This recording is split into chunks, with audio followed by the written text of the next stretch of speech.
good evening, good morning, depending on where you're connecting this webinar from. Allow me just to welcome all of you to this conversation. Even as we are setting the stage, I want to thank you for taking time to be a part of this riveting conversation. And before I go far, my name is Isaiah Market. I work here at Africa Research and Impact Network as a research associate. And this is one of the avenues that we impact the community around us.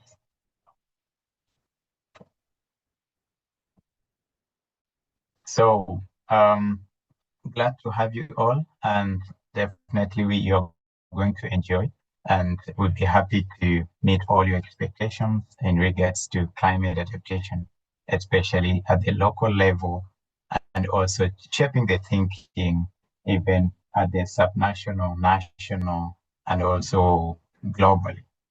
So even as we continue, I would like to welcome my colleague, Washington, to get us started and to put everything into perspective. Thank you.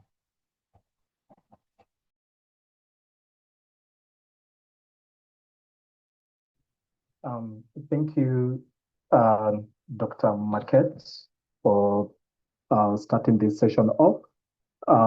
Please just confirm if you can hear me clearly before I proceed. Dr. Marquette? Yes, Washington, I hear you very clear. Thank you. Thank you. Appreciated. Distinguished guest, our esteemed partners, ladies and gentlemen, good morning, good afternoon, depending from where you're joining us. My name is Washington Kanyangi. I serve at the Africa Research and Impact Network, and I'll be your moderator today. Just to give a snippet about the organization, we are an international think tank with a network of over 200 researchers and 36 focal points across Africa.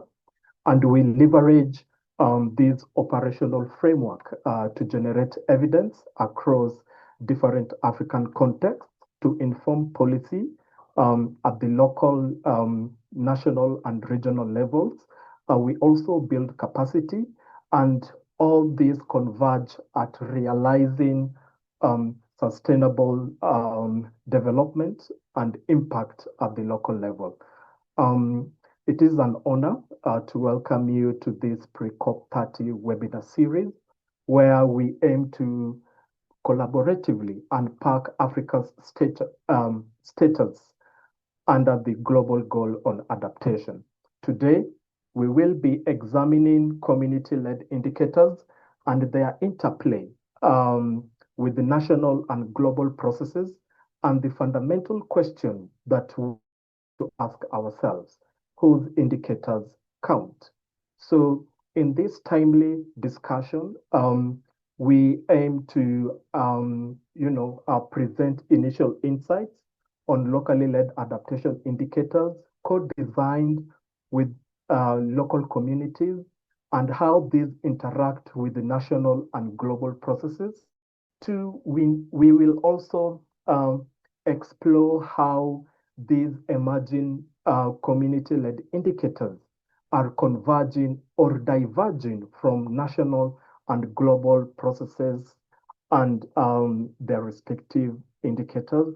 Lastly, we aim to explore opportunities for multi-level harmonization of indicators to ensure that no one is left behind in the adaptation process. Today, we have a packed program, and it is categorized into 5 parts. First, of course, we will be having our opening remarks from our Executive Director, Dr. Johnny Satella. We will be having presentation on community-led indicators by Dr. Isaiah Marquette. Third, presentation on community engagement on different interventions leveraged to measure progress. This will be done by Mr. Samuel Keringa. Then we will be having reflective discussions whereby we want to examine the interplay and opportunities for harmonization. This will be led by Mr. Roy Odongo, Director Climate Change, Homa Bay County, and Lillian Kempango, Regional Adaptation Specialist for the UNFCCC. Of course, yeah, we aim to have this session interactive, so we will be picking question and answer at the tail end. So you could, jot down your questions in the chat box, then we will be picking them up from there. A few housekeeping rules, ladies and gentlemen. Number one, keep your mic muted when you're not speaking. Then also, um, it is just a norm, just to know who is in the room. You could just introduce yourself in the chat section, where you will be, where you are joining us from. Just indicate that as well as the organization that you represent. To start us off very quickly, I welcome our Executive Director, Dr. Joanne Satella, to give the welcome remarks. Thank you. Over to you.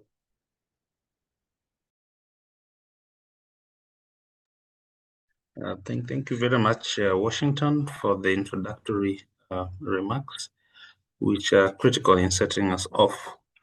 And thank you so much to all the participants who've made time to be part of this third webinar, pre-COP webinar that we've been hosting around the locally led adaptation metrics for Africa, how these intersect the global processes and the indicator development process.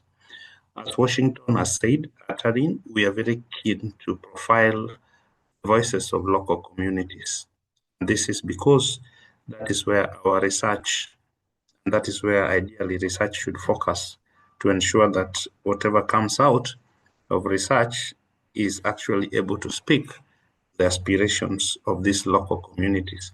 And so to that end, we have been convening through one of our initiatives called Locally Led Adaptation Metrics for Africa project, supported by the International Development Research Center and the government of the Netherlands in a collaborative perspective, to basically focus on working with communities to design indicators in terms of aspirations of the different social groups. We know that different groups, gender, have different vulnerabilities to climate change. And so their aspirations in terms of resilience differ from one group to the other. And this is critical in the sense that when we are designing initiatives, we are able to speak to those particular needs in order for these initiatives to be effective and to be contributing to attending to the needs of the most vulnerable persons. Locally designed indicators are also critical for reporting processes. And in the era of adaptation ambitions, which most African countries are building, it is important to have clear indicator processes that can help to report on what is happening at the local level, and to have good feedback that then can help us to adjust interventions much more effectively so that they create the desired impact. At the global level, you're aware that the process of measuring progress on adaptation has taken a very strong ambition and support through the Global Goal on Adaptation. To date, we have indicators that have been developed, about 100 of them, through the expert group that was appointed by the subsidiary body and technical scientific assistant to the COP, that's SABSTA. And these 100 indicators have gone through a process that has enabled them to have what is existing now, and this is to be presented in Belém. The question is, yes, these are great, globally designed, expert-driven, workshop-oriented, but for us to make them functional and applicable to the context where adaptation takes place, the locally led voices must be heard in that conversation and must be profiled clearly in terms of how do these voices feed into that global process. And this is why we are very keen to convene this conversation so that we are able to connect the different levels in a way that ensures that interventions and investments are tailored and are targeted. And with those very few remarks in this particular webinar, we really look forward to the insights from what is coming out from the local engagements, co-creation processes that we've been undertaking, and of course what our other partners have been doing, but also hear a bit from our policy makers, whether this is making sense, especially from the county level, that is subnational level, and also the national level, but also at the regional level, to see really how are these emerging voices and indicators speaking to those particular aspirations. We aim to be able to develop a synthesis, a paper that we are going to submit at COP30. The paper will be looking at Africa's outlook in the global goal on adaptation, just to understand how are African systems prepared to engage with the emerging global goal on adaptation processes and indicators. We are also feeding these processes into our some regional work which we are leading, that is the State of Adaptation Report for Africa, which we actually supporting the Africa Adaptation Initiative to develop, and will be launched at COP30 by the President of Egypt.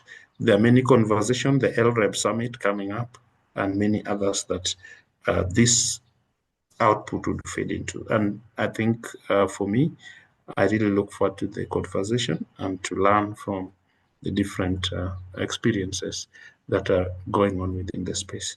Thank you very much. And from Marine, we hope to continue the conversation even after this. To you, Washington. Thank you.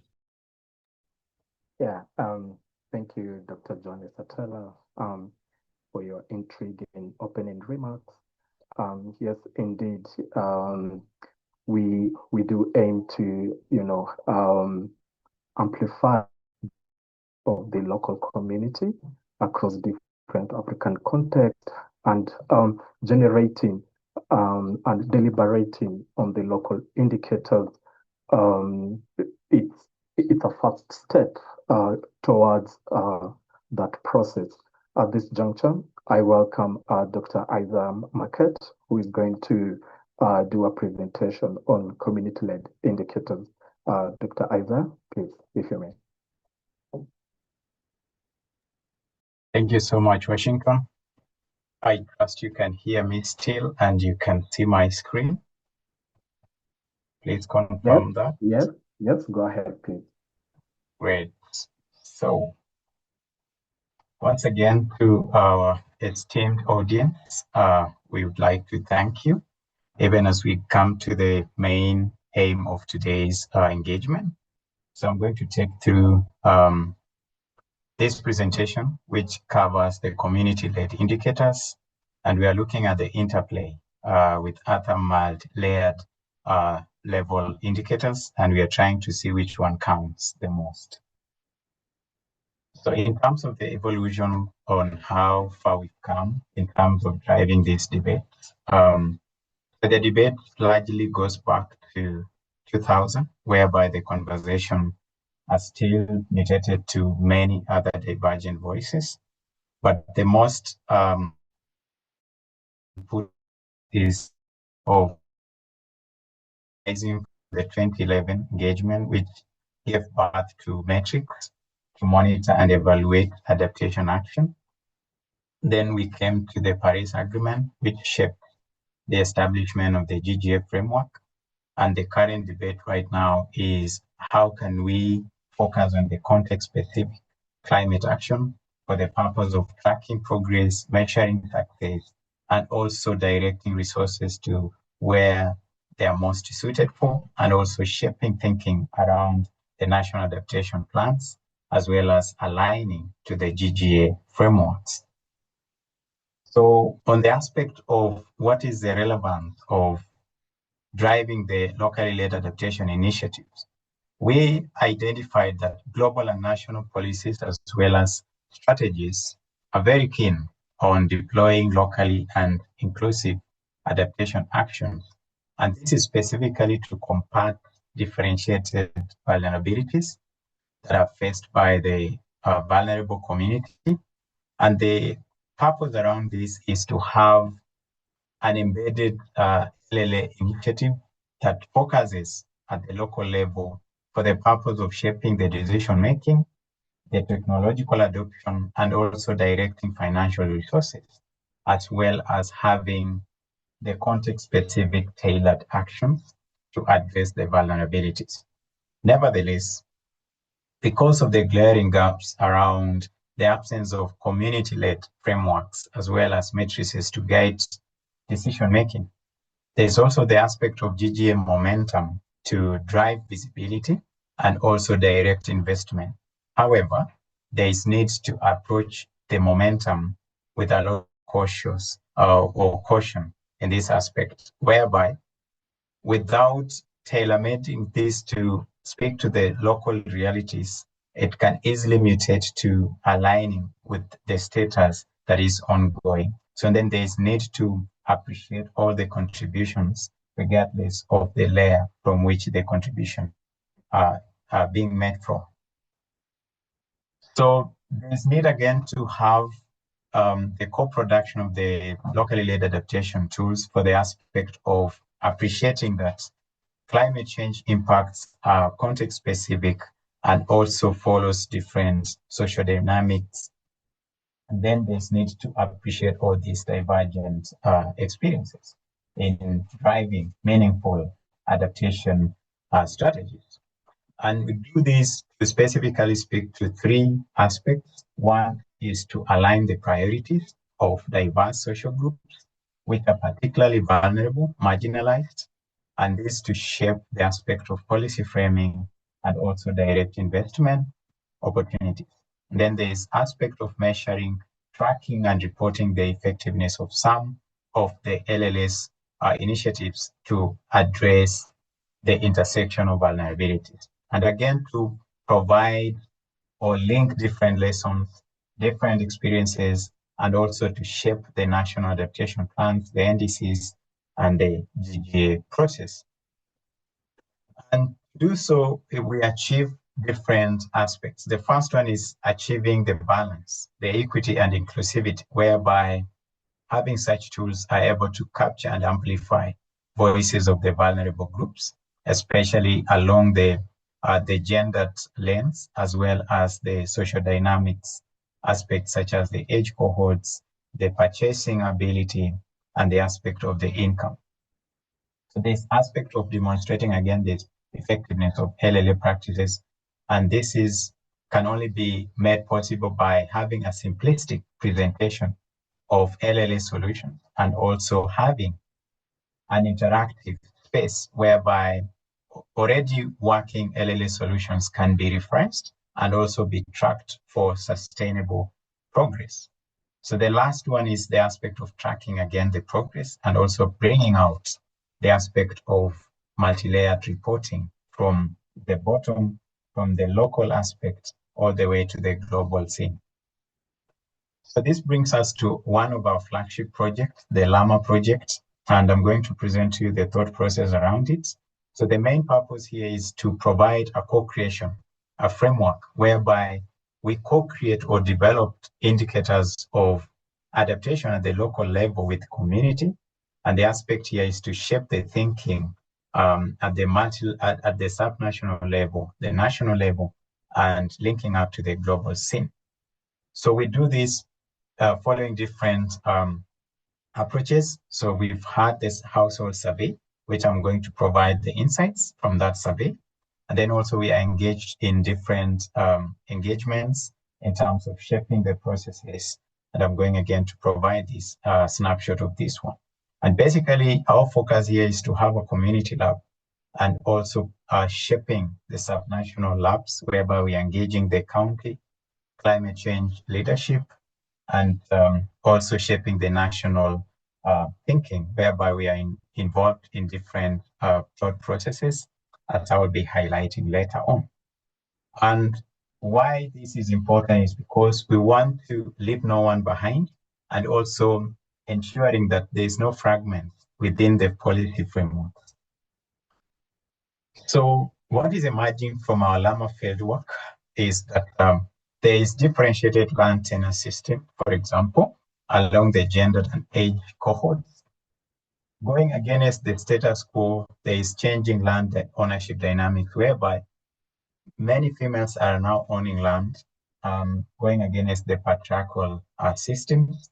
And also there's the aspect of ownership of land, and also having the farming dynamics following the gender equity and social inclusion aspect, whereby we have, for instance, much of the leasehold systems going to the female male for this aspect, and then we have as well as private ownership going to the elderly. So those are some of the insights. In terms of the farming system, we find again that still there is gendered farming roles which persist through generations. For example, women bearing the largest subsistence labor aspect, and then we have men accessing profitable or commercial mixed systems of farming. But then there is the aspect of the systemic influence of patriarchal norms on land, farming systems, and general productivity dynamics. We also have key barriers that prevent the aspect of knowledge co-creation at the local level, even as we aspire to drive the aspect of amplifying the differentiated impacts of climate change. We appreciate some existing barriers, and one of it, which is a key one here, is the access to climate information, whereby we have a larger portion of 0.5% of the smallholder farmers not accessing climate information at the local level. And then we have also the aspect of limited financial accessibility in this aspect. And we see this again across different age cohorts, and again bringing out the aspect of differentiated impacts at the local level, as well as the level of vulnerability. Aspect of designing initiatives is very uneven at the local level, as you can see across gender and across age cohorts. You see, for example, here we have more than half of the smallholder farms not involved in designing the locally led adaptation initiatives at the local level. So then this speaks to the need to have stronger, more visible, and also inclusive mechanisms. In terms of the locally led adaptation interventions, we looked at this along the JC lens again to build the visions for resilient farming systems at the community level. And we noted that agriculture is the most preferred sector with across different social groups and across different geographies, which highlights the importance of sustaining their livelihoods, and also speaking again to the climate variability in this case. So again, here we noted that the most preferred case here is, as the intervention, is the drought-tolerant crops, as you can see by the highlight of yellow dots across these three counties. That is the Nandi, Kisumu, and Vihiga counties, where our major focus is at the Alred region. So then the aspect of defining the indicators for resilient farming at the local level. So we looked at this again across different social groups, whereby we saw that prioritization of the stable crop yield is observable among women. For the aspect of social health and higher income, it's very common among the male. Then we also observed that many youth show preference for intervention that focus on the long-term impact, as well as integrating the modern technology. So we have different indicators as highlighted in this infographic whereby we find that youth prefer the long-term interventions and they are biased towards technological adoption. And this speaks to the techno-savvy among the youth cohort here in Kenya and across different African countries.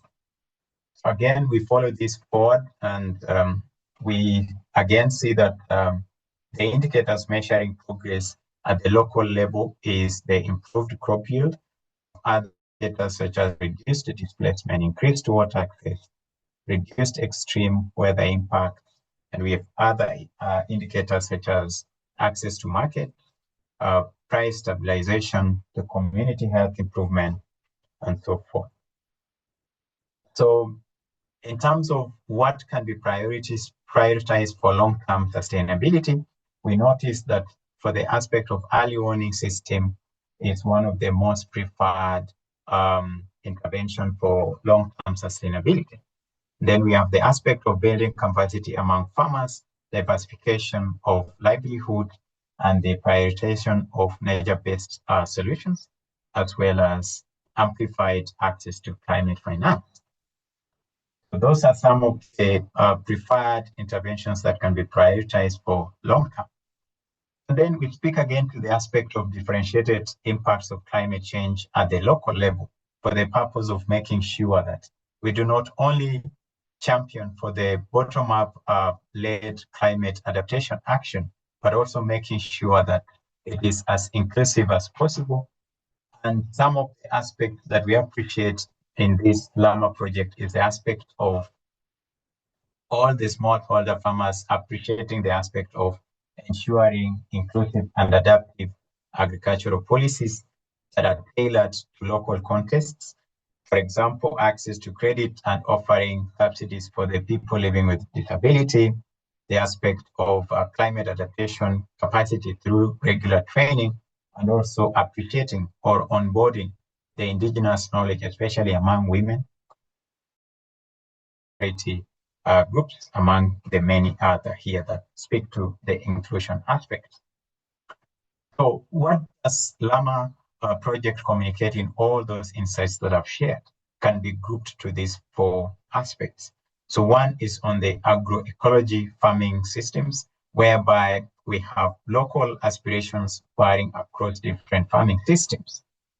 So then this speaks to the aspect of approaching this from the differentiated perspective, from the local context.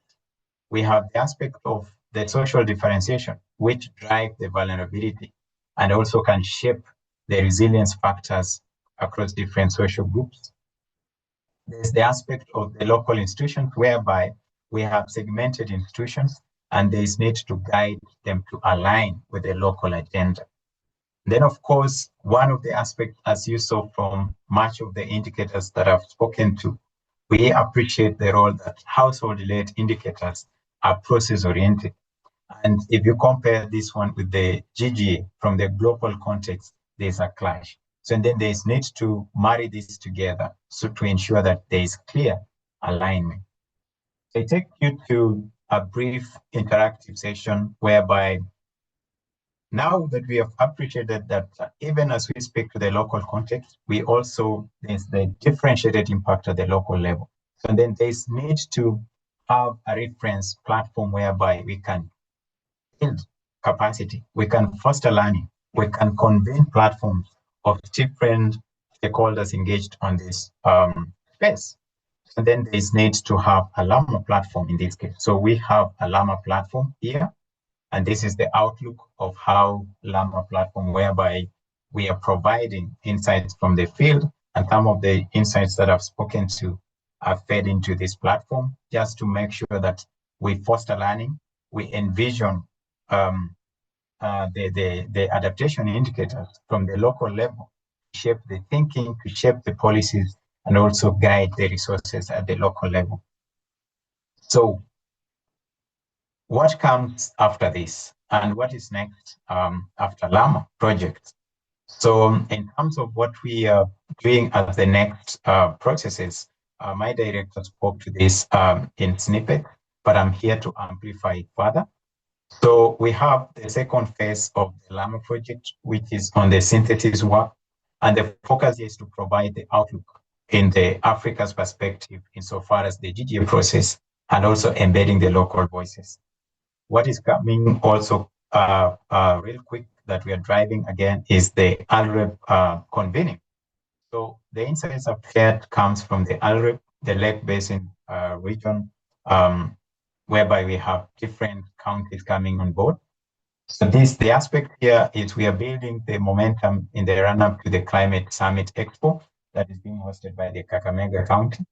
And we are having conversations to provide the technical support for the collective action around the ARE region, given that that is one of the major focus that we provide at ARIN. So we are also running the focus group discussions, just following the visioning process. In this case, we are following the agroecologies, different farming systems, and social demographic, as well as the local institutions in approaching this process. Then we have the national process. As I mentioned earlier, we are driving the indicator handbook process, whereby we are joined by the different stakeholders, such as World Resource Institutes, the Ministry of Environment, Change and Forestry, and also the Africa Group of Negotiators, together with CDKN, among many other partners. We are also having the State of Adaptation Report, SOAR 2025 series, whereby we are leading this together with Africa Adaptation Initiative, AAI, whereby we are providing the GG alignment with key thematic focus sectors, in this case, to do with just providing the aspect of aligning different adaptation across different key sectors. So that marks the end of this presentation. And once again, thank you for your diligence and audience throughout my presentation. Over to you, Washington.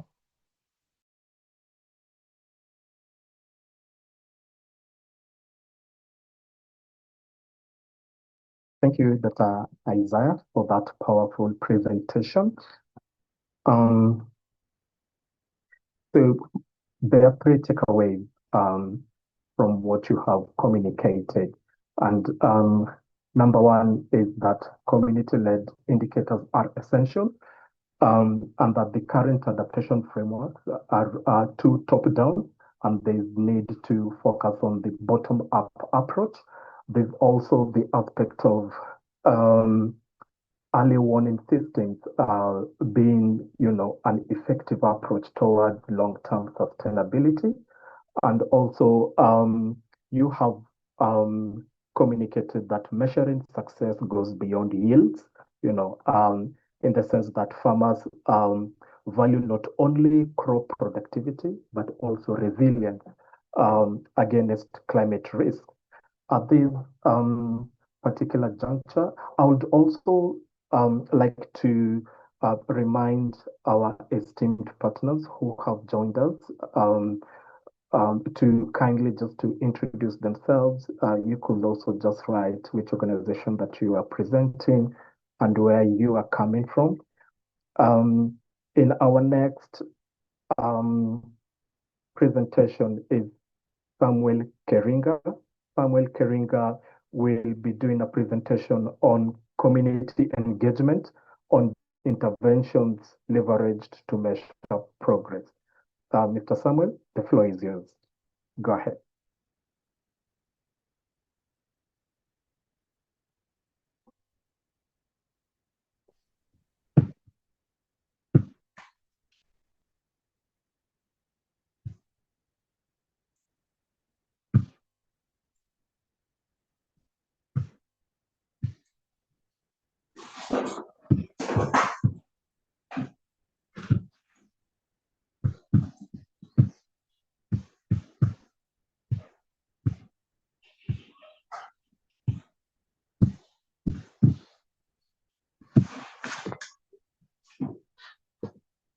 I see Mr. Keringa is trying to set himself up. Meanwhile, I'll be going through the chat. If you have any questions, you could just raise your hand. We could hold a brief discussion as Mr. Keringa set himself up. Yep.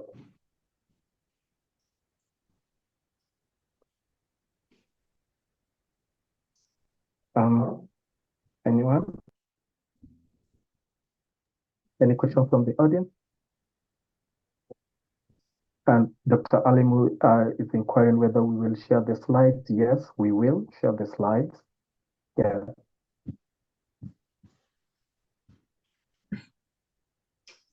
We are almost there. Mr. Keringa, if you could have your presentation in presentation mode, please.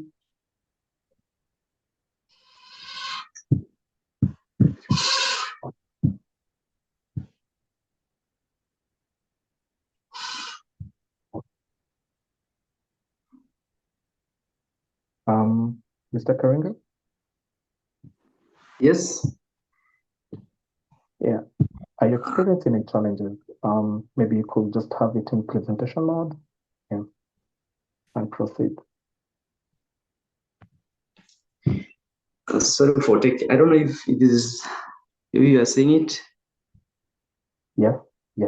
I'm seeing your presentation, but we'd highly appreciate if you have it in presentation mode. If it's not possible, please proceed. Yeah.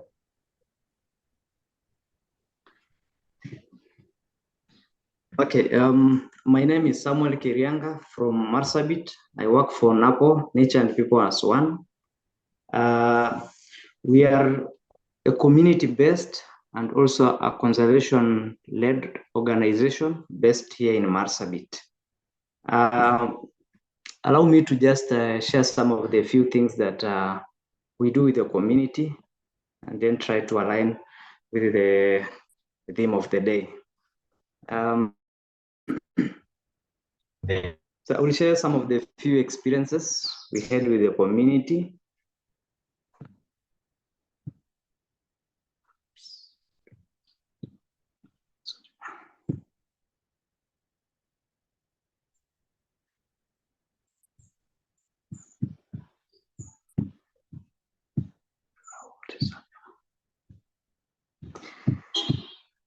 So here in NAPO, our focus is always on empowering communities to lead the way in adapting to climate change while protecting environment and improving livelihood.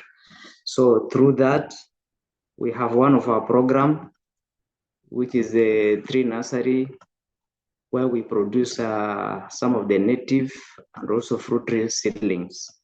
And by having that nursery, we're able to empower the community and encourage them to do tree planting, both for the native and also the fruit trees. And by doing that, we're able to restore some of the degraded landscapes and also improve their food security. The other program that we normally run as an organization is a model called RAMAT.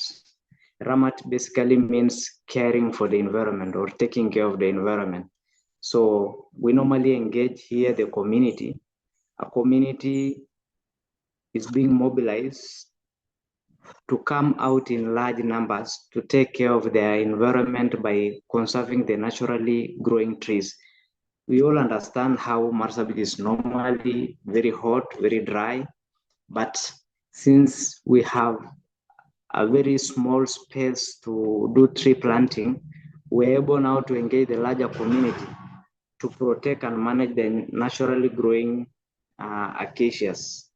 So, and we're able to promote the regeneration and the resilience. And we normally or come up with or establish what we call champions. And in every village that we normally carry out, we're able to have at least 10 champions who will again with 10 community members to come out and to at least try and manage the naturally growing trees. The other program that we normally run is livelihood programs, where we have now got into the community and try to do the kitchen gardens, beekeeping, also the community with the seeds and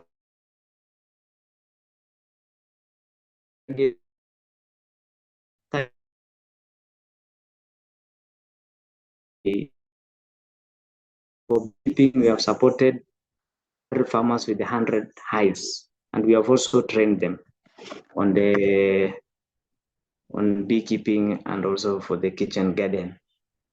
The other program is the Hada Conservation Network, where we have engaged 8 community Hadas, and their role here is to monitor and track wildlife movement, grazing resources, and also solve some of the human-wildlife conflict, to just try to build their local knowledge for sustainable coexistence. The other program that, but for this one, we are hoping to start it either at the end of the year or beginning of the year, the grazing plan. For grazing plan, we work with the pastoralists to develop grazing plans, balance livestock needs with the ecosystem health, prevent overgrazing and land degradation. So here we will also come up with the committee, land committees and also grazing committees, whereby they will be the one guiding the program to at least help the community understand where to graze their animals during raining season and also during the dry season. And they will also be guiding their movement. Another program is on Napo Conservation Cup. This is an annual event where we combine sports and conservation. So here we bring youths together to plant trees, and some of them also adopting the Ramat model by just conserving they adopt sites as they manage the naturally growing trees. So for any team to participate in Napo Conservation Cup, it has to either plant trees or adopt a site. And since we began, we were able to plant and manage 10,000 plus trees during the 3 years that we have organized the Napo Conservation Cup. For this year, we were able to engage 608 youths to participate in planting and also play the football. So I think, and through these initiatives that we were trying to do with the community, we were to demonstrate the locally led adaptation, which is very possible with the communities, because they are the ones who lead and they commit themselves in doing it. So thank you so much. I think those are some of the few things that we do with the community.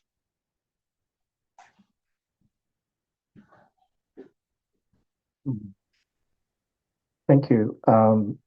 Thank you, Mr. Samuel Karenga, for the good work that you guys are executing in terms of leveraging participatory approach in executing adaptation action at the local level.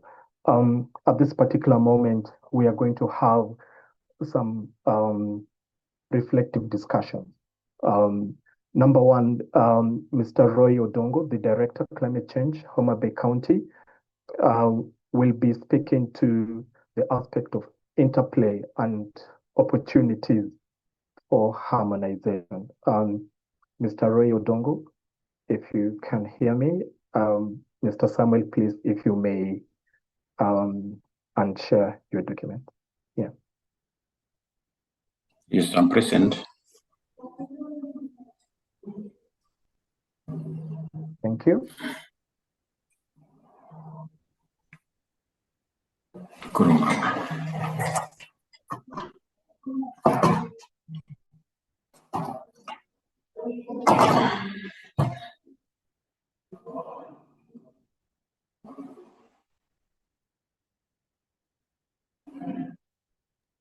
Are you able to share your presentation, Mr. Dongo? I don't really have a presentation. I believe I was contributing a discussion. Okay. Great. Centering on how we've managed to plan our adaptation around the principles of locally led adaptation. And share a few recommendations that we may have for introduction purposes. My name is Roy Odongo. I'm the Director for Climate Change, Homa Bay County. I'm currently in Homa Bay Town. That's where I'm joining from. So in Homa Bay County, I'm also the national chairperson of the Caucus of Directors for Climate Change in the entire country, including the LREB region. So as for the discussions today, centering around locally led adaptation metrics, the experiences that we've had in a number of counties, and especially in Homa Bay County, we've gone through the process of trying to establish the policy, the legislative and regulatory framework for adaptation. And all these are centered around the climate change policies that are there, the Climate Change Acts, the Climate Change Finance Acts and regulations. And some counties also have climate change finance policies that is guiding their climate finance mobilization. So what is key, one of the principles of locally led adaptation that we started to implement, though in part, is understanding the climate risks. And in that respect, we in Homa Bay County has did what we call the participatory climate risk assessment. And we now have a report called the Homa Bay County Climate Risk Participatory Climate Risk Assessment report. This was done from my knowledge across all the counties. And it was the first step in planning for climate adaptation in the counties. And this started around 2021 and ended around 2023. So these processes of developing these participatory climate risk assessments, I must say they were fast-tracked, ideally because of the requirements of the FLOCA program. I know all of you, some of you have heard about the Financing Locally Led Climate Action Program that is being implemented from the National Treasury and other agencies at the national level. Principally, this project is being implemented in the county. So when this project was coming around, some of the conditions were that counties do participatory climate risk assessments, and guidelines were issued. But I must say the process, though, was completed, but time was not adequate, meaning most of these participatory climate risk assessment reports were done in a hurry and probably excluded key demographics like the vulnerable people in communities, though they were involved, yes, but the level of involvement was not sufficient. This also goes to the involvement of other people, especially communities who are supposed to take part in this, but due to time, then it's possible that some people are not involved. So that basically would negate another principle to make coming up with the adaptation options. So either way, this process of coming up with adaptation options, which we called locally led adaptation, moved on despite those challenges.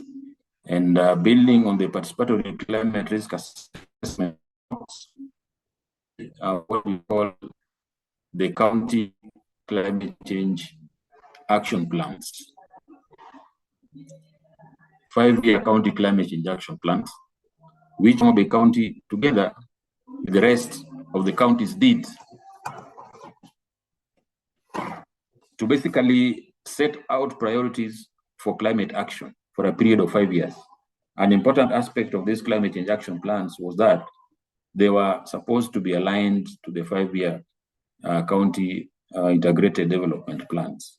This was basically to enable allocation of resources towards the implementation of the plan in the annual county government budgetary allocations. So from then on, we in the county governments have been implementing these plans based on yearly plans that are taken from the larger 5-year plan. And we are now in the 5th, I think we are in this financial year 25-26, we are in the 4th year of implementation. Now, given that these action plans were built upon the climate risk assessments that were done, because then when the assessment reports were being done, that is when we identified the climate risks and the probable adaptation options, which now we outlined and streamlined in the action plans to enable us to implement. I can report that the FLOCA program has significantly helped counties in implementing parts of these action plans, but the FLOCA funding is restricted to just 4 sectors. That is water, environment and forestry, agriculture, and disaster risk reduction. And that creates a gap, especially in funding. As you all know, county governments are strained in resources, and most county governments don't see the need to allocate extra resources to climate action, arguing that the FLOCA program already is funding the entire spectrum of climate action, which is not true. So that brings the question, do we realign these action plans to conform to the limited budgetary provisions that we have so that we can achieve whatever little remains to be achieved by the end of the term of these first generation climate change action plans? Or do we go back to our climate risk assessments and include more voice, brand new action plans that can be implemented within the remaining 2-year period of the term of the CIDPs? Then there's the other question of, do we just using the experiences that we've had in the implementation of these action plans, what would generally be done and what the law calls for, the midterm reviews of these action plans? Because the action plans, all of them in all county governments, are due for review, were due for review last year.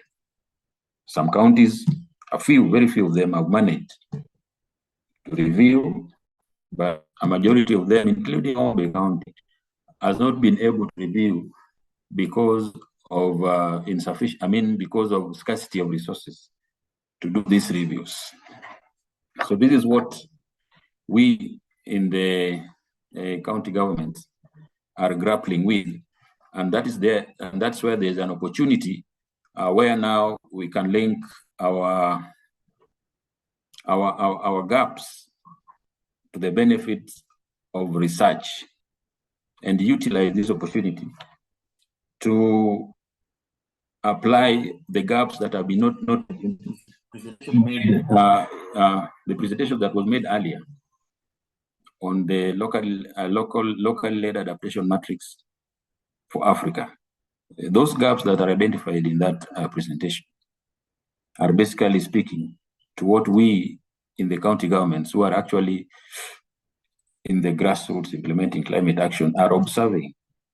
And then therein lies an opportunity for us to work together to realign these action plans and ensure that the indicators that would necessarily be used to report on locally led adaptations are included in our climate change action plans, and that these indicators also find their ways into the respective county budgets or any other program or project that funds climate action, so that at the end of the day, we have indicators that we can report on based on conclusive research and based on wider consultation with all the stakeholders that are involved, especially the marginalized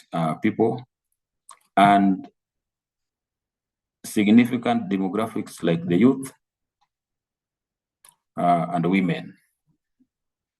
Thank you very much.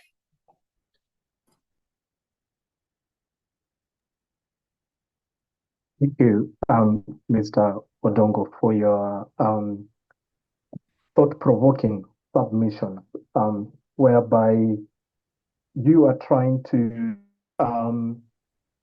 express your thoughts on how best can counties or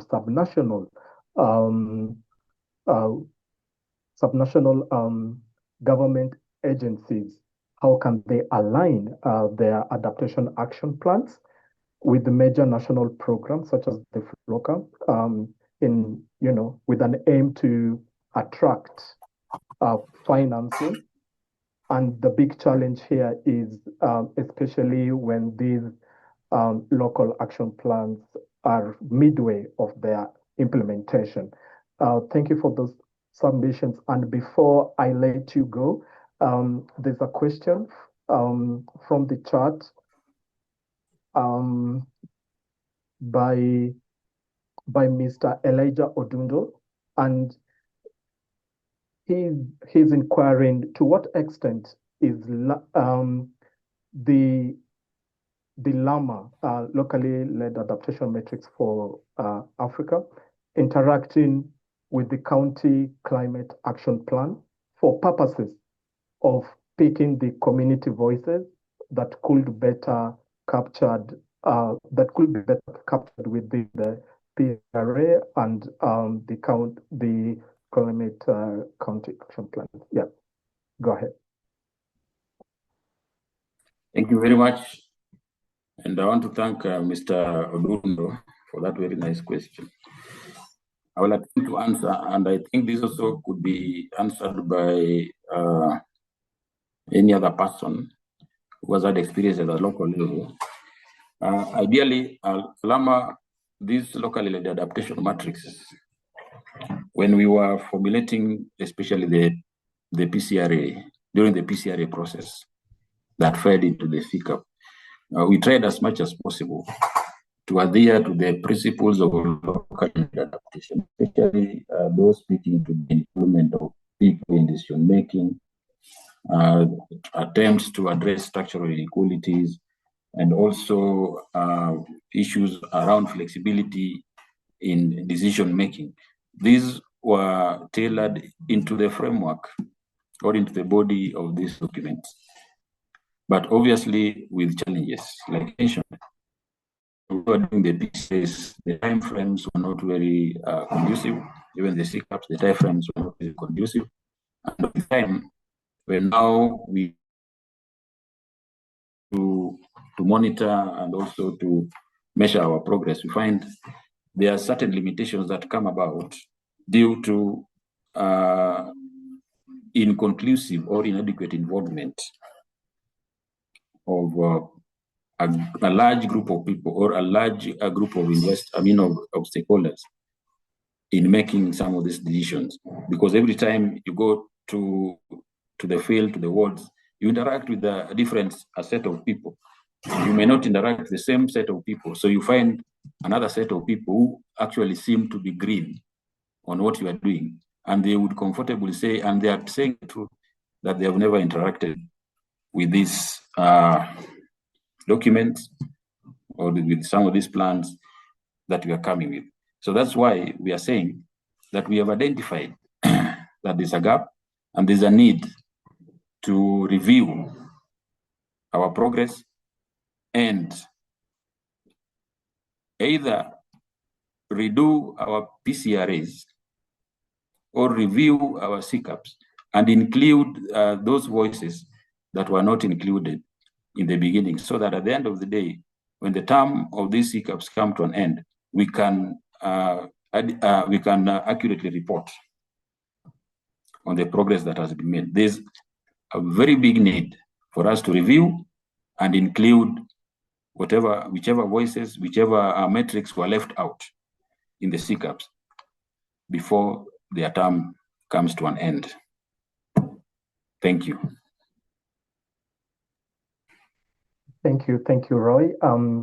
Indeed, adaptation is not a one-time event, but it is a complex process where all hands should be on deck. Mr. Peter Owiti has raised his hand. My colleague could assist him in opening his mic, then you could go ahead, then we proceed. I'll take only 2 questions.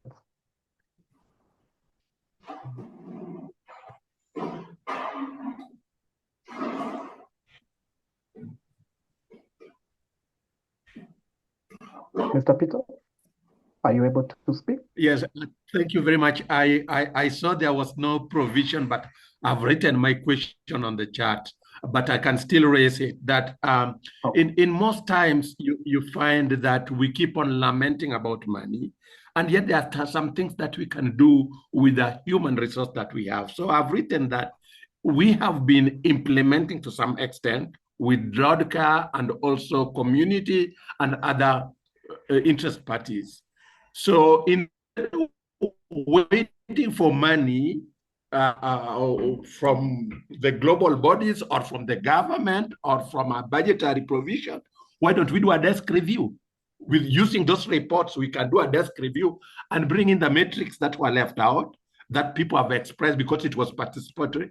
And then also we include those other people who are left out to bring them to find them space in the participatory or in the regular meetings.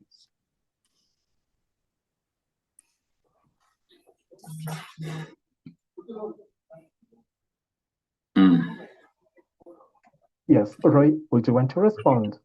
Yes, I agree with Mr. Witt. He's right in us doing desk reviews, which actually would be a very good option, cost effective and very fast. But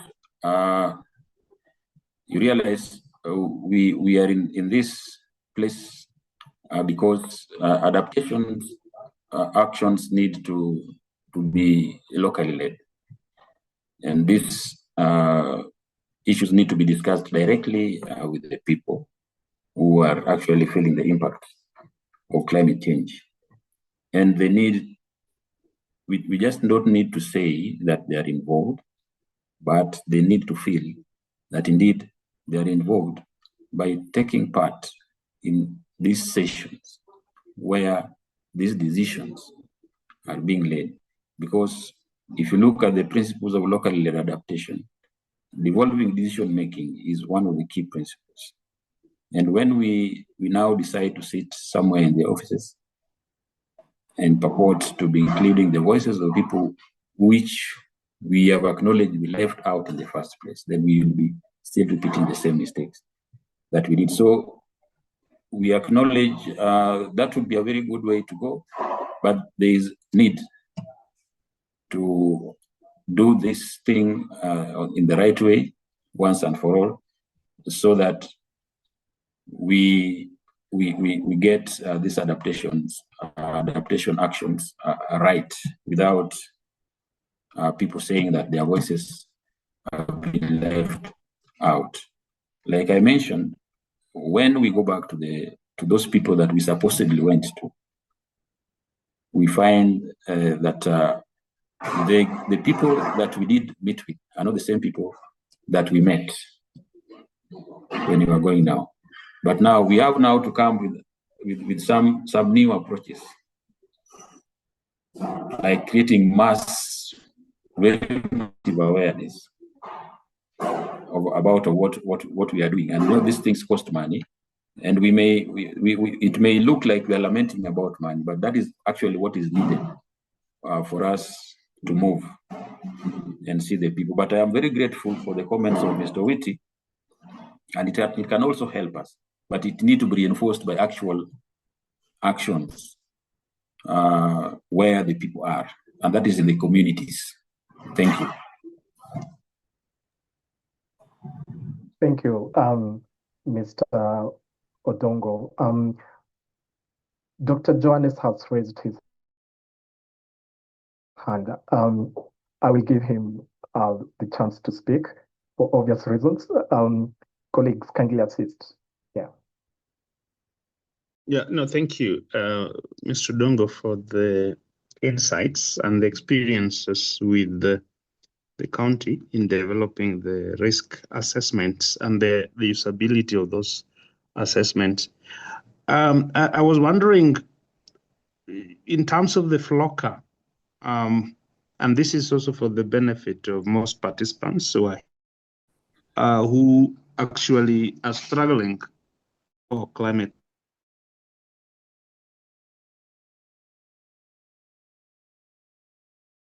to even develop bankable initiatives that can be invested in, both from the public and private funds. So the lack of adequate assessment, how has it affected your, or generally the counties, in their engagement with the FLOCA process? I'm assuming FLOCA has done many good things, but certainly there are certain gaps that perhaps could have been better. But I would like to pin it to this risk assessment work. How has that affected the FLOCA process in the counties? Yes, thank you. Thank you, Dr. Kari. Yes, in terms of implementing FLOCA,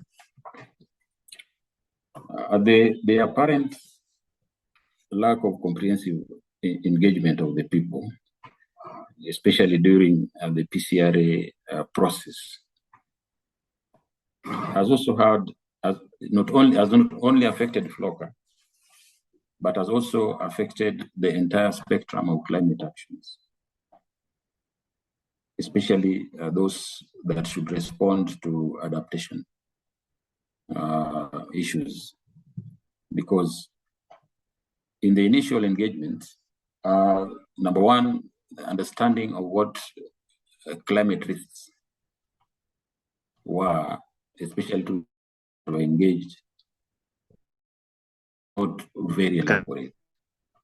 And there was a general tendency to view this process like any other process of identifying development projects in the communities.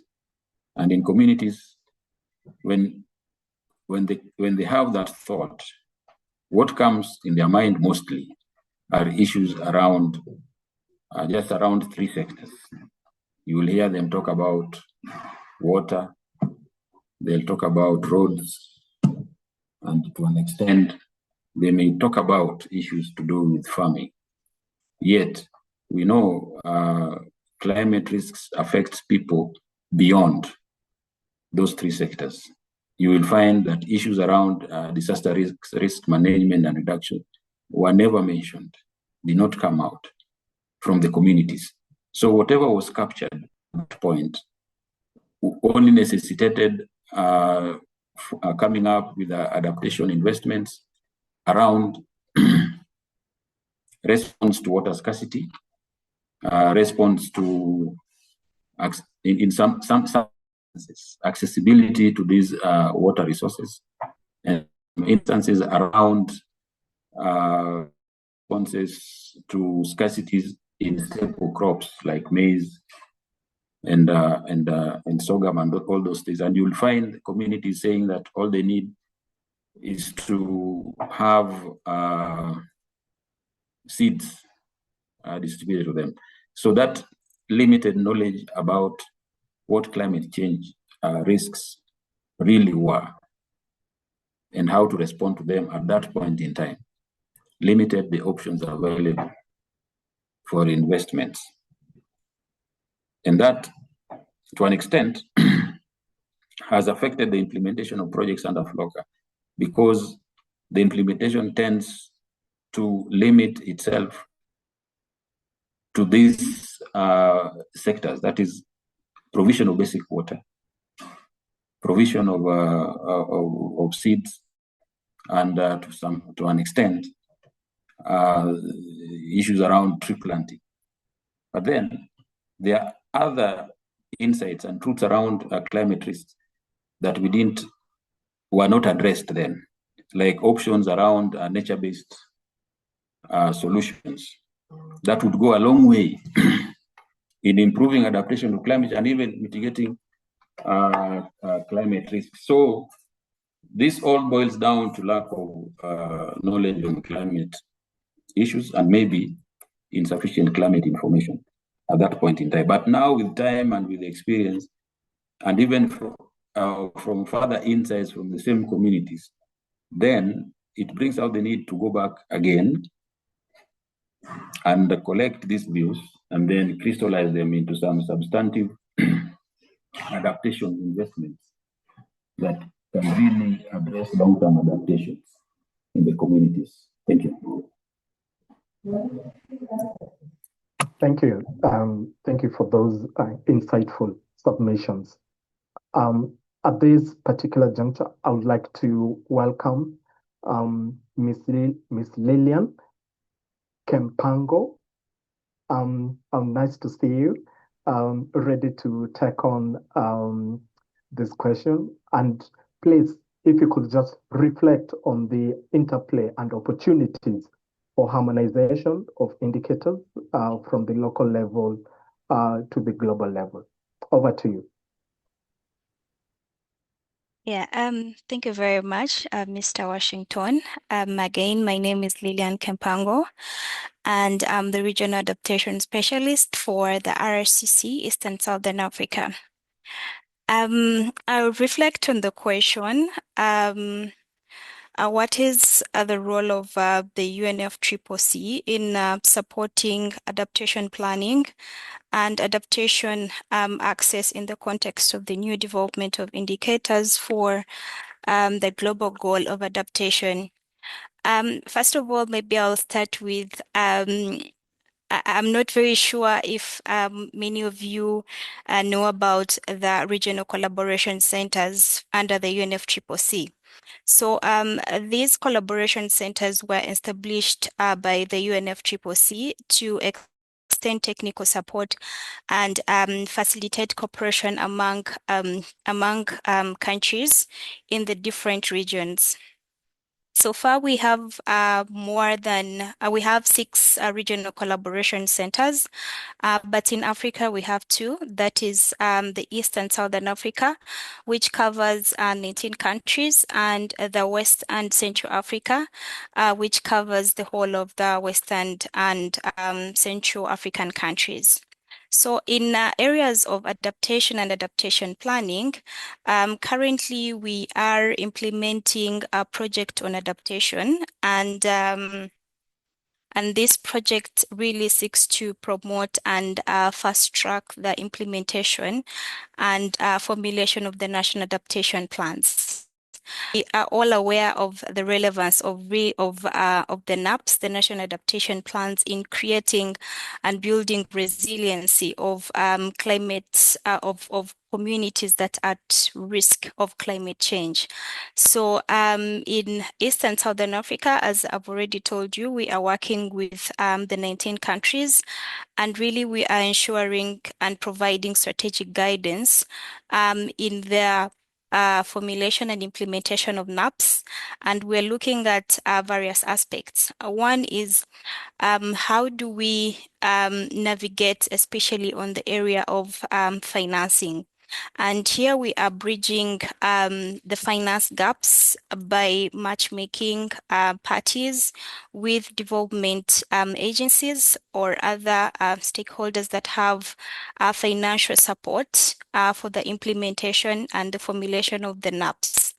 And In this area, we've done a lot of capacity building initiatives, especially with the national focal points on how exactly do they develop better adaptation priorities that are fundable.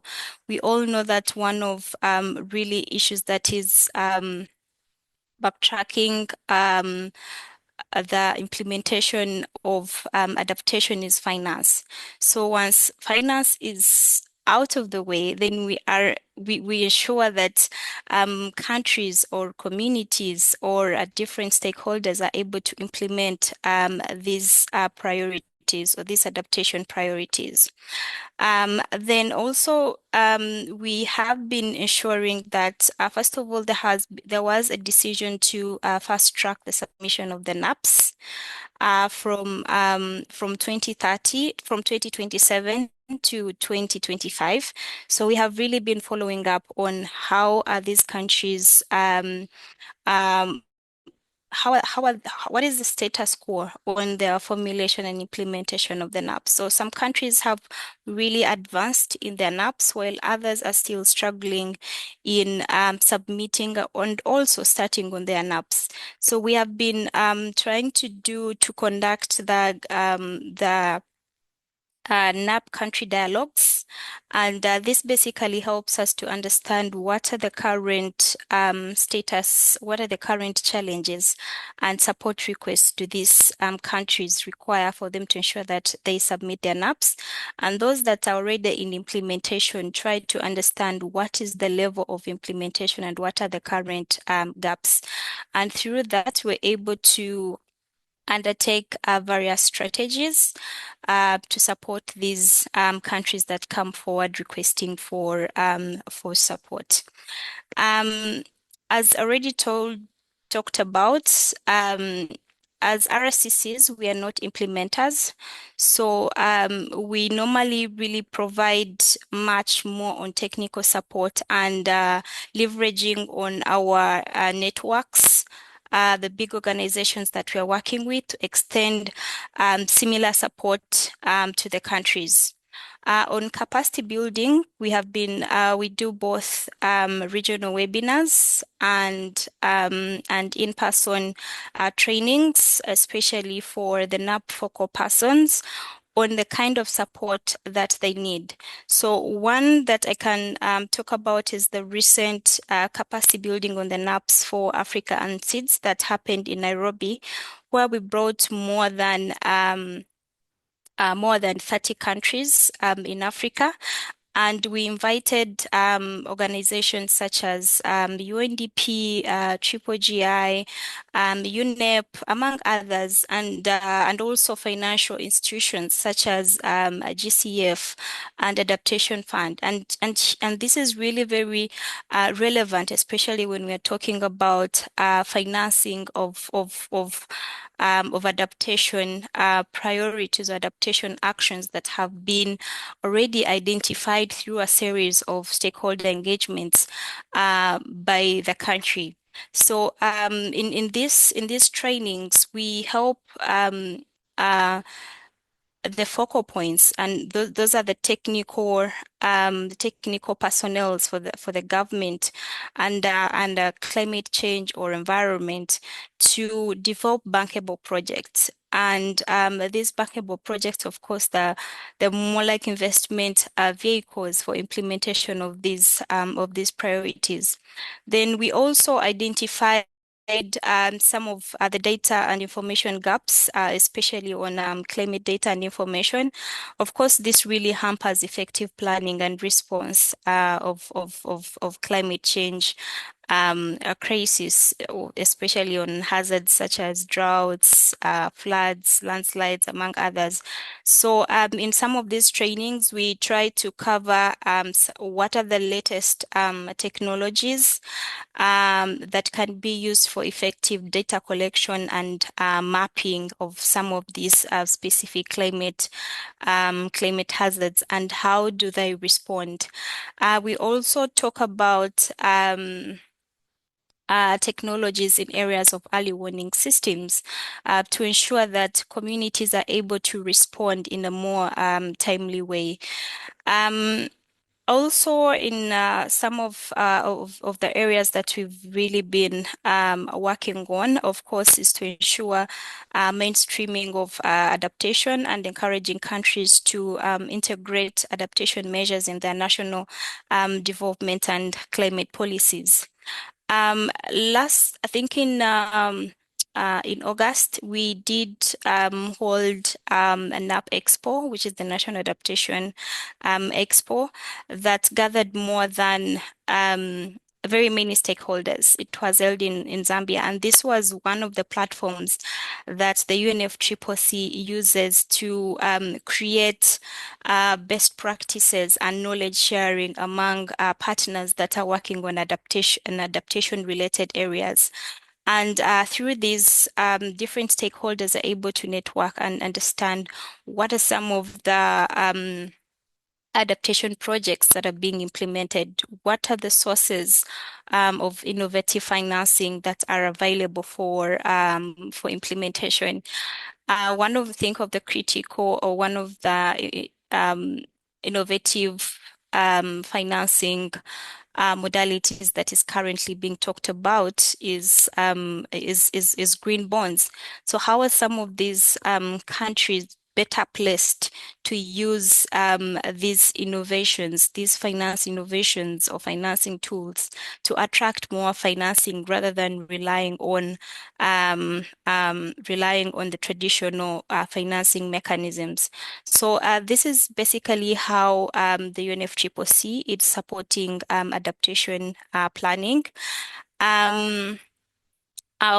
Currently, or today actually, there is an ongoing meeting in Bonn, where the parties and observers are also are meeting, and they're having a mandated workshop on indicators. So this really aligns with what exactly we are discussing on. And as for indicator development, I know that UNFCCC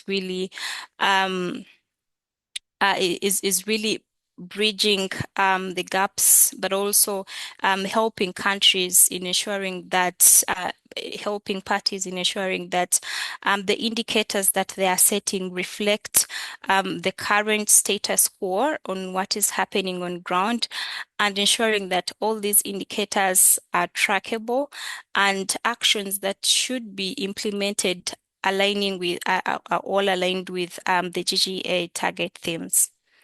Thank you, and over to you.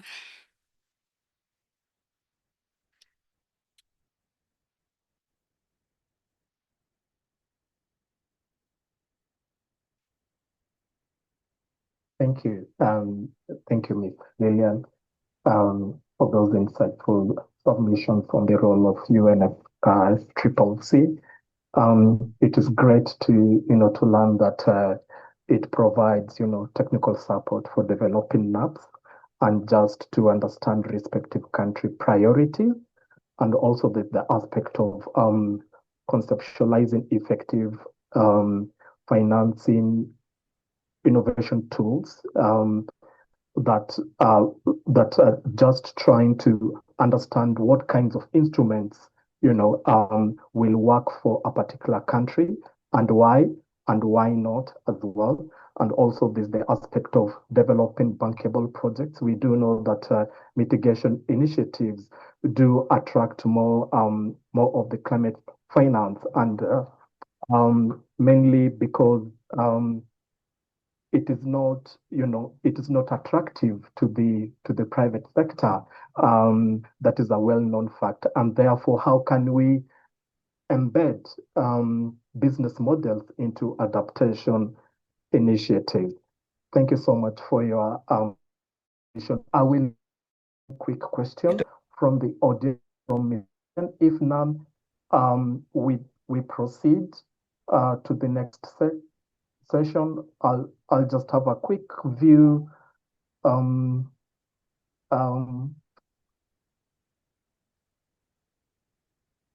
Yes, Leah. Leah Alco says that great work on what is going on at the local level. This question is directed towards Dr. Market, but you could just pick it up very quickly because I've just started on it. Dr. Market, if you can hear me, Leah Alco asked, great work on what is going on at the local level. How are we breaking the barriers of bureaucracy or uptake of local indicators at the global level?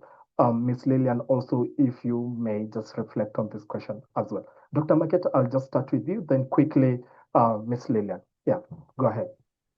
Thank you. Thank you so much, Leah, for such an important question. So one of the trying to appreciate the local voices, but again, appreciating what is happening at the global level. So one way of breaking such barriers is actually trying to align the process. And one of the conflicts that is happening, especially from what is happening at the global level and what is happening at the local level, is which is the way to follow. And given that one of the insights that we get at the local level is that much of the indicators here are process oriented as compared to those that are happening at the global level. So then there is need to align or bring this different multi-layered kind of approach together. And one way of doing that is onboarding even the decision makers, because you see, for example, every country has different policy framing process. And then how are we addressing that at the local level? One of the ways that we're doing as ARIN is taking initiatives that address the local level initiatives and feeding into the subnational. And we do this by deeply engaging with the process within the subnational process. And one of the ways that we're doing currently is engaging with the county leadership. And we are glad to have Roy here, who is one of our target people that we are engaging closely, even as we build up to the forthcoming climate summit at Kakamega. So we intend to provide feedback and also collect the information on what is happening at the county level. And then at the national level, we are not waiting for the outcomes of the process at the national level, but taking part in guiding that process. And we are focusing on developing the indicator handbook at the national level that is being led by the Ministry of Environment here in Kenya, among other different players. So that speaks to the aspect of aligning and making sure that we do not pick from different voices, but again, having an informed process from down here, feeding into the subnational, national, and also shaping the global thinking. And we are happy to receive all these insights again from what is happening at the global level from Lillian, who has shared greatly on what is happening in that front. Over to you, Washington. Thank you. Lillian, any thoughts around this question in the context of breaking the bureaucracy hurdles? Yeah. Yeah, sure. I think I can speak on two aspects. One would be on data sharing and transparency. And here would basically look at accessibility of open data platforms. And I believe that if some of these platforms are established for sharing data and indicators, would really help in promoting transparency and also allowing easier access to information. If also these data sharing mechanisms can also allow for feedback, especially having these or creating these channels for local stakeholders to also provide feedback, especially concerning on some of the suggestions on the indicators that that have been developed, would really break the barrier, both bridging the global process and the local or the national level process in indicator development. Also, another aspect, of course, would be on capacity building and This will really target training of the local stakeholders on how to develop, implement, and report local indicators that align with the global indicators. I think that is one of the gaps that is currently actually that is existing in line with the development and reporting of these indicators. You might find that the indicators are there, but how do the different stakeholders reporting them? So that is a gap that is there, and I believe that capacity building would really help to bridge. And also, of course, technical support, offering ongoing support to the communities or the stakeholders to navigate such bureaucracy processes. Thank you. Thank you, Ms. Lillian, for the submission. I just have one quick question level to Dr. Marquette and your team, as well as Ms. Lillian, and of course to the rest of the panelists.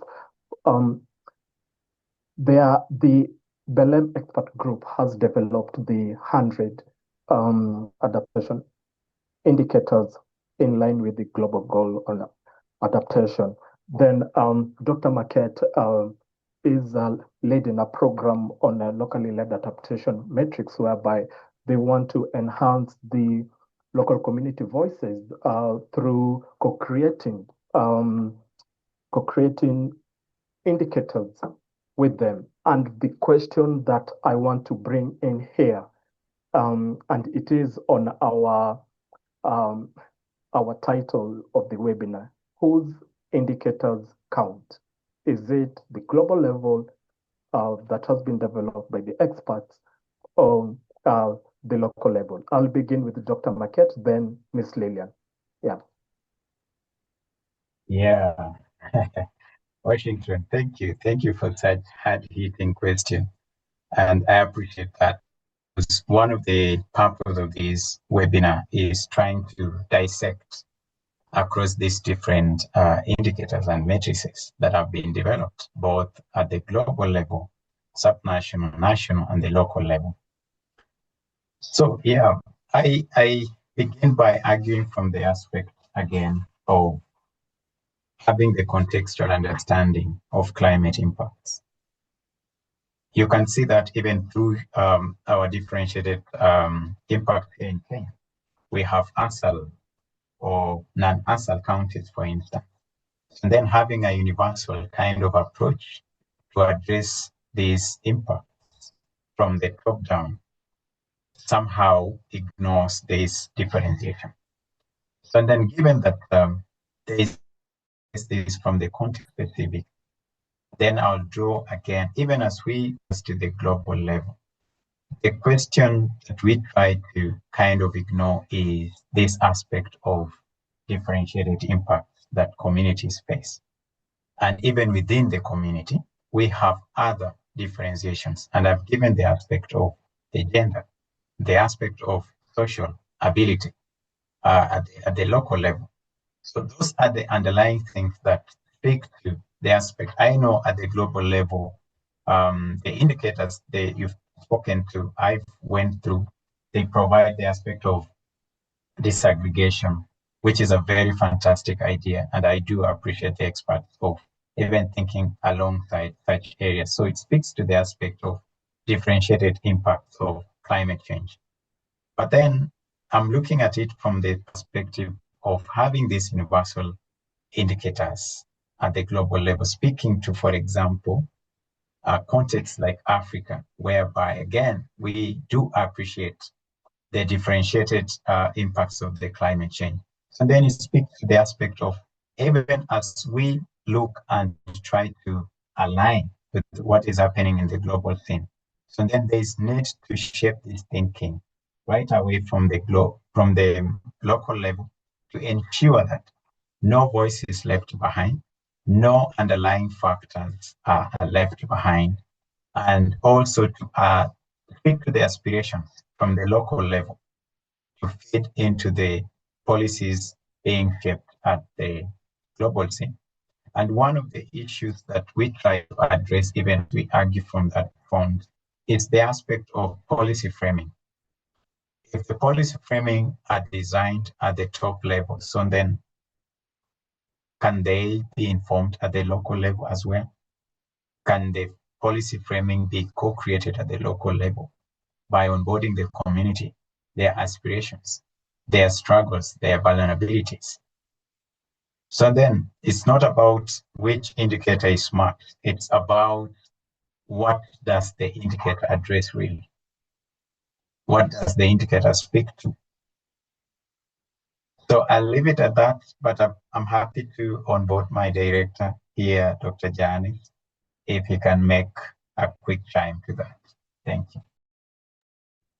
Before he comes in, Lillian, any thoughts, please? Yeah, especially addressing the global level kind of approach. Yeah.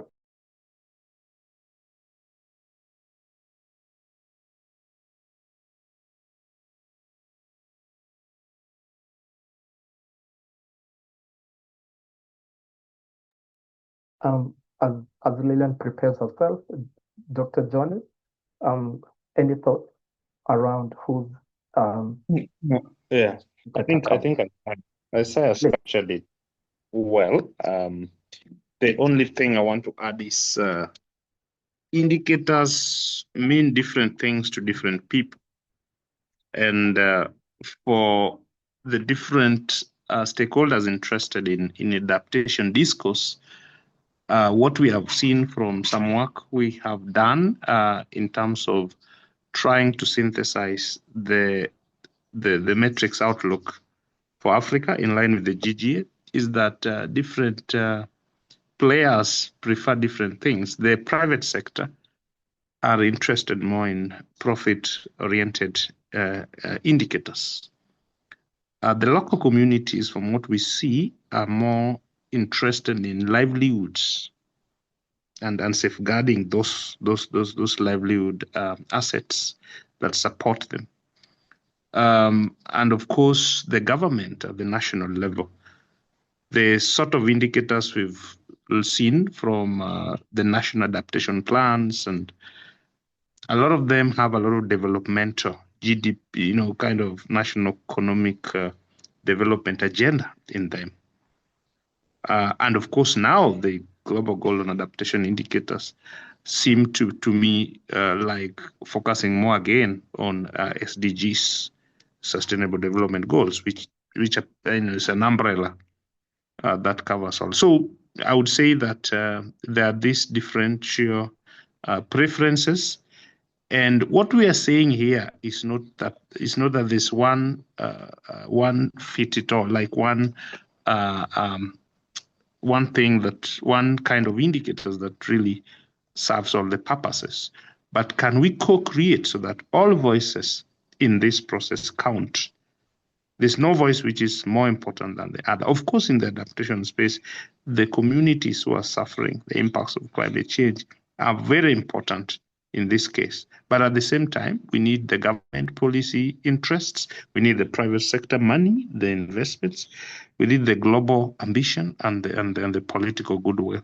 So all this needs to come together. And this is what Lama is advocating for, but being the champion of the most marginalized. That's the local communities who normally might not have the strength, the power, the language, the money to push for some perspective. So that's what I would say, Washington. Thank you. Thank you. Thank you, Dr. Johannes.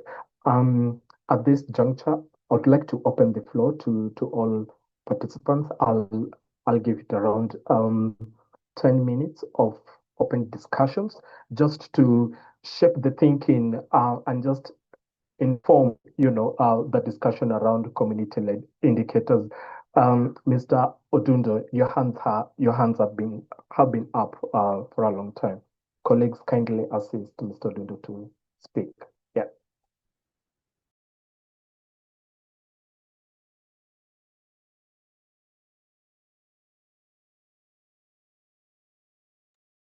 Mr. Ledger, are you able to speak?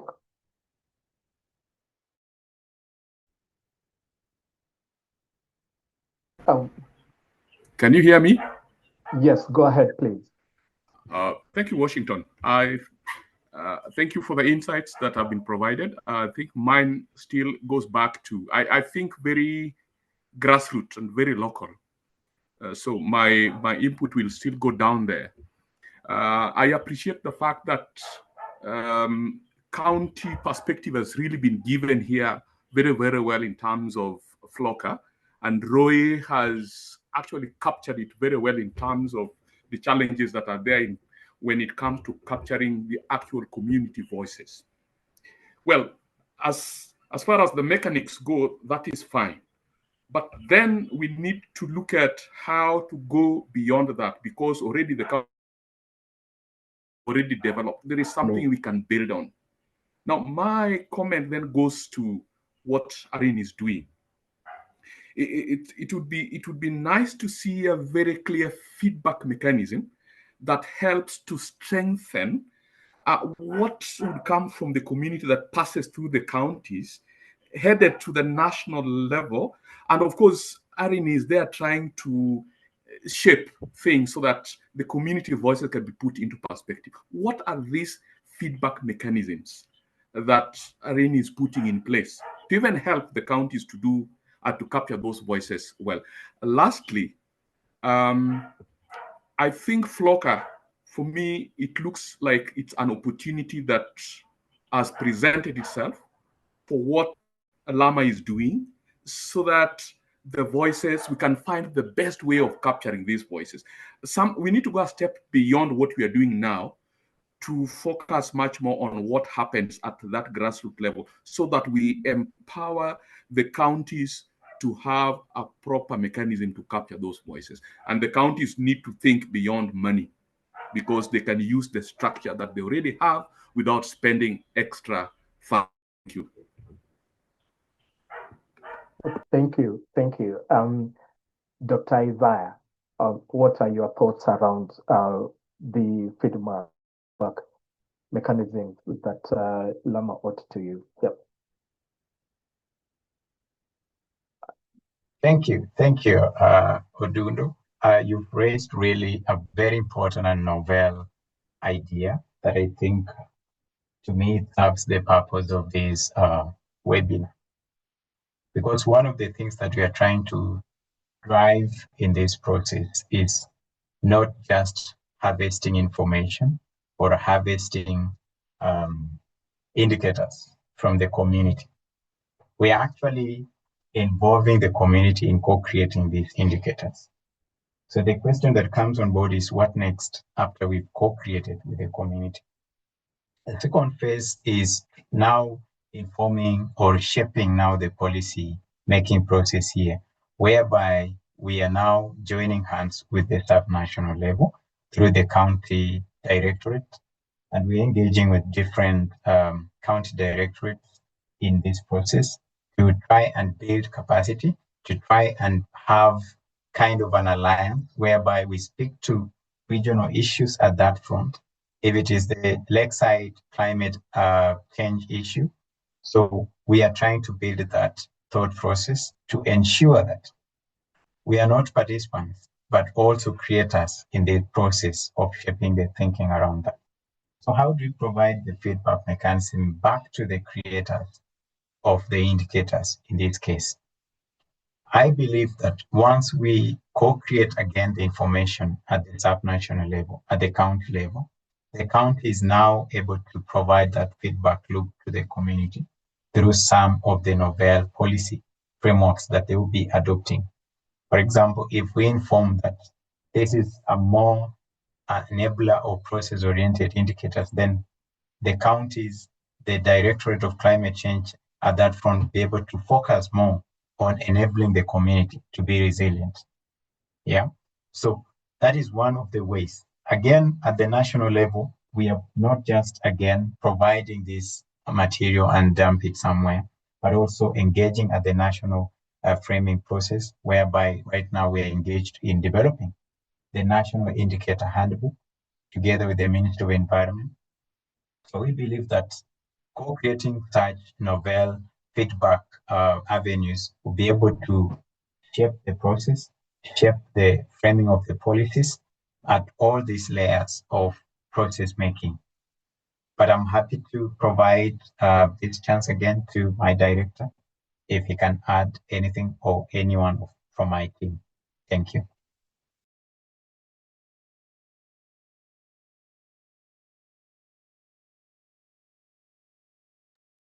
I think I saw you captured it. You captured it all.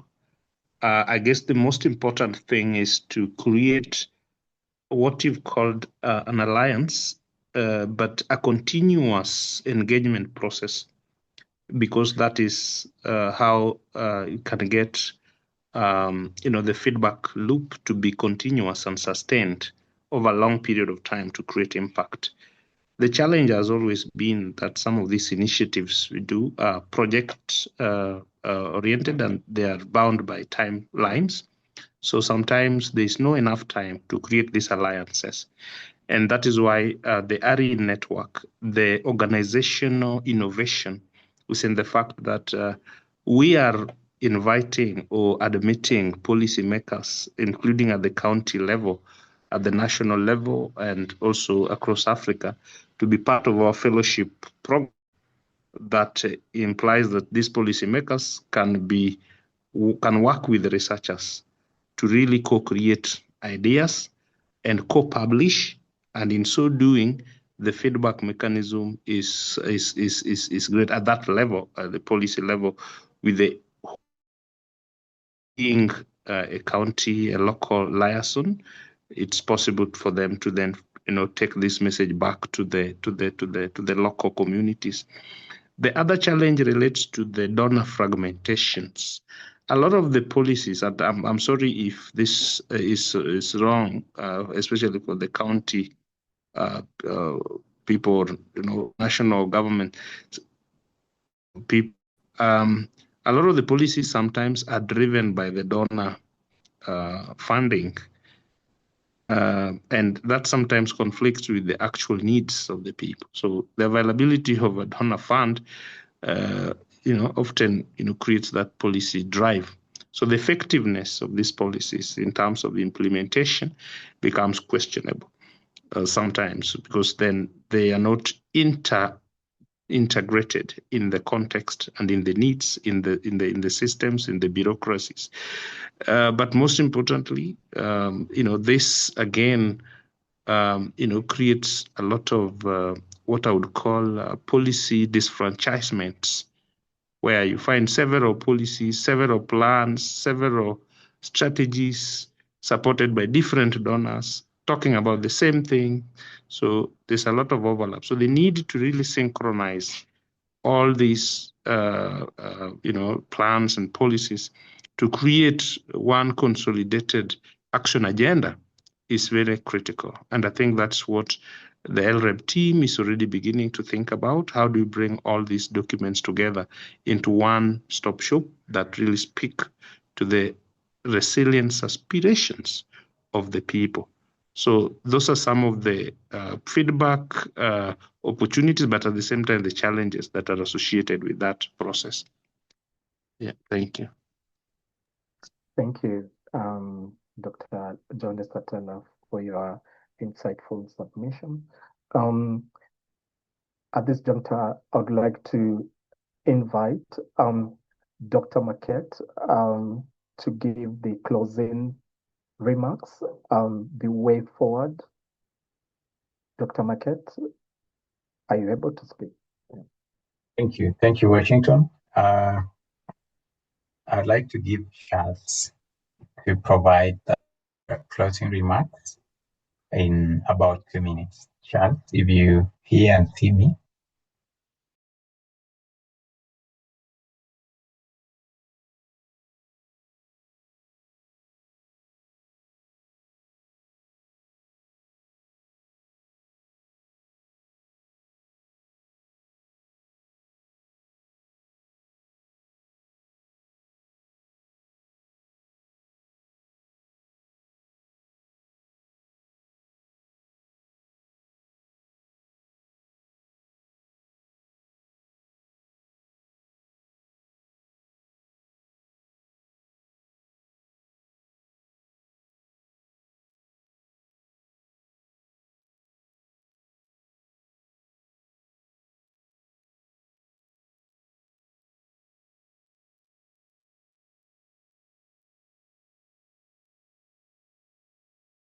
Can you get me, Washington?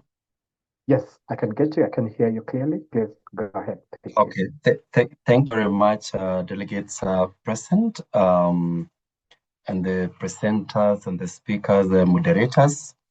So without wasting my time, because I think you have only 3 minutes, I've been able to capture. So I'm Charles Tanui, and I'm also a fellow at the African Research and Impact Network. And I think we didn't introduce initially. Africa Research and Impact Network brings together close to 200 young fellows and policymakers across 36 African countries. You can go to the website, and our colleagues, you can share the link to the website, and just primarily to really bridge the knowledge systems and also bring together the experts, because Africa, we have most of the programs are short-term, 3, 4, 5 years, and expertise spread again and quite difficult to consolidate. So that is what the network that we thought over the years when you are growing up, really reaching out for mentorship. Now, I've captured 3 key points on way forward, and which you can hopefully jointly implement. So one, there is need to bridge evidently the adaptation investments and policies across level and sectors.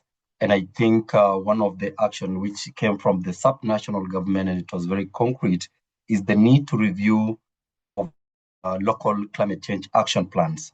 And we can also borrow the lessons. If you look at the Sendai framework, particularly, it had very strong provision on the support to the sub-national level and local strategies.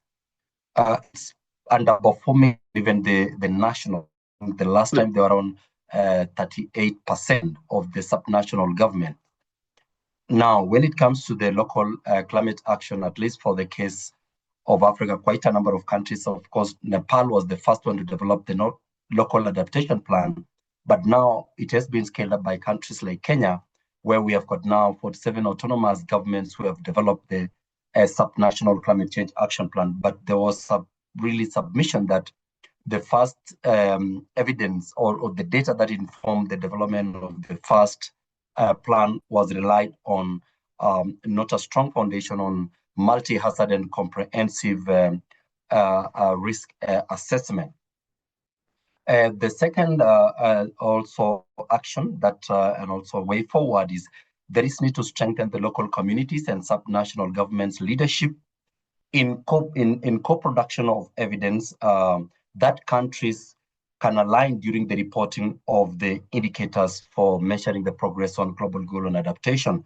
And this one was strongly brought up that we already have 100, which are going to be adopted by the parties at the Conference of Parties, that is the 30th in Belém in November. So what happened next in terms of really aligning with the local priorities and the sub-national? So it means that the leadership of the local community-based organizations, local communities, and the sub-national government is quite relevant or timely in terms of now co-producing evidence to operationalize those, to co-produce their priority indicators and also align in terms of reporting at the national level. The last one is there is need for local designing of adaptation financing for local-led adaptation and also adaptation initiatives and investments at the local level. And this one needs to be guided by priority indicators.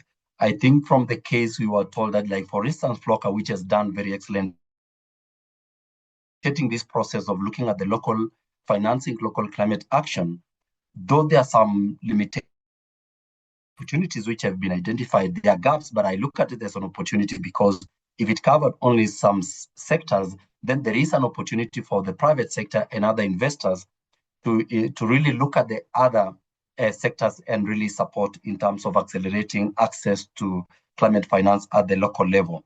But this one has to be locally led in terms of designing. Yes, you have got the money at the national and the international level, but the priorities are coming from the local level. So that leadership, once strengthened, then the local organization and the sub-national governments have to be given that opportunity to locally lead the designing.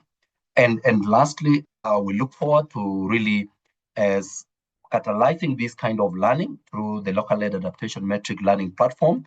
You'll be also interacting at some point with the dashboard that the team have been developing, the different teams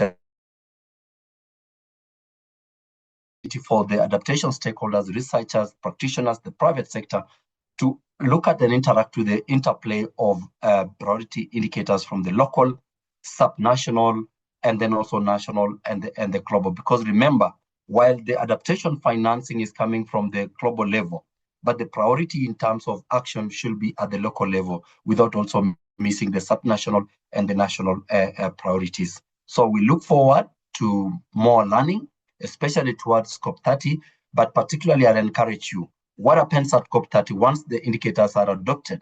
Are we thinking of capacity building? Are we thinking of operationalizing? Are we thinking of coming up with comprehensive reporting frameworks that appreciate our heterogeneity in Africa? Those are my last submission in terms of key points and also questions to take us through towards COP30 and beyond. Thank you so much. If there is no other submission, then I think we can take a group photo, and we really appreciate each of you, and let's keep engaging. There is more that we need to do in Africa, particularly reaching all these stakeholders. Thank you so much. So back to you, Washington. Thank you,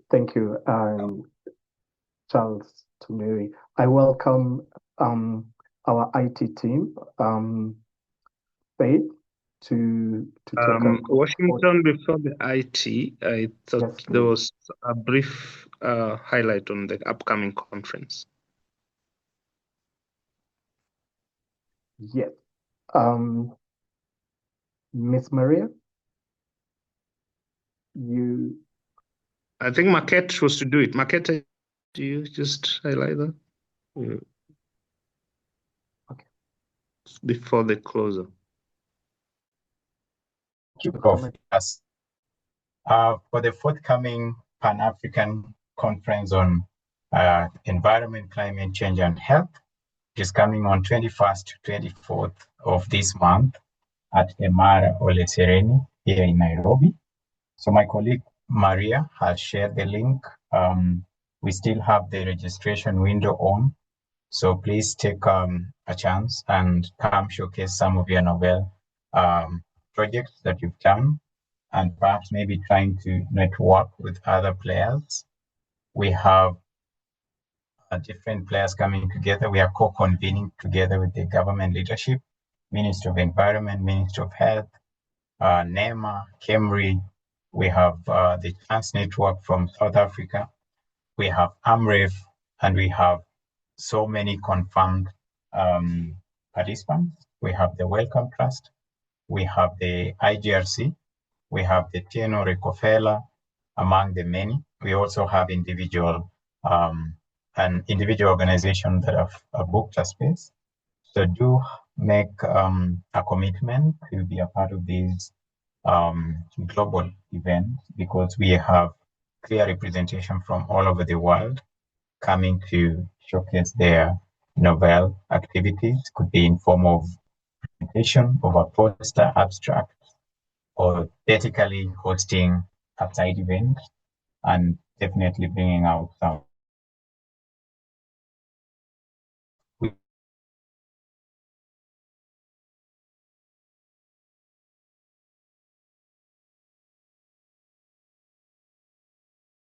can also check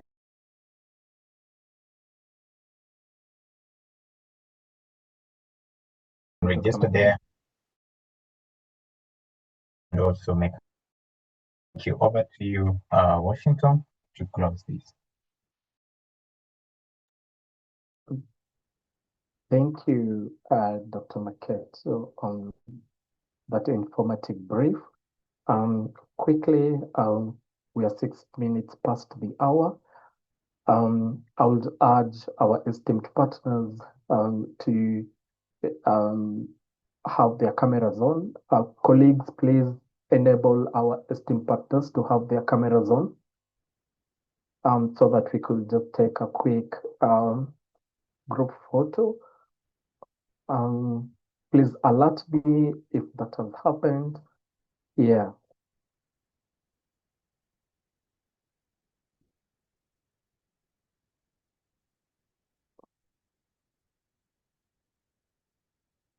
Yes, Mariam, where are you? Your hand is up, Mariam?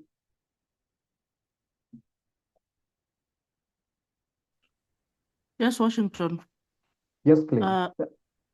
Yeah, sorry for joining the meeting late, and I just had a comment to make. Were the Chief Officer, Water, Sanitation and Climate Change in Kakamega. I just want to let this audience know that Kakamega County is hosting the first or the inaugural Lake Region Economic Bloc Climate Change and Agri Expo this October. So I'll be sharing more information on the expo with I think Charles Tonui. He'll be able to circulate it to other parties that may be interested in participating in the same. So I take this opportunity to invite all of you to Kakamega on between 14th and 16th of October. Thank you. Thank you. Thank you. That is well noted. Our IT team, are we ready to? Yeah. Okay. Thank you. Thank you for that. Ladies and gentlemen, thank you for joining this important Pre-COP30 webinar on community-led indicators and Africa's progress towards the global goal on adaptation.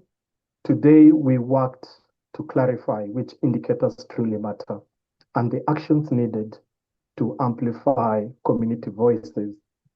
I have been your moderator, Washington Kanyangi.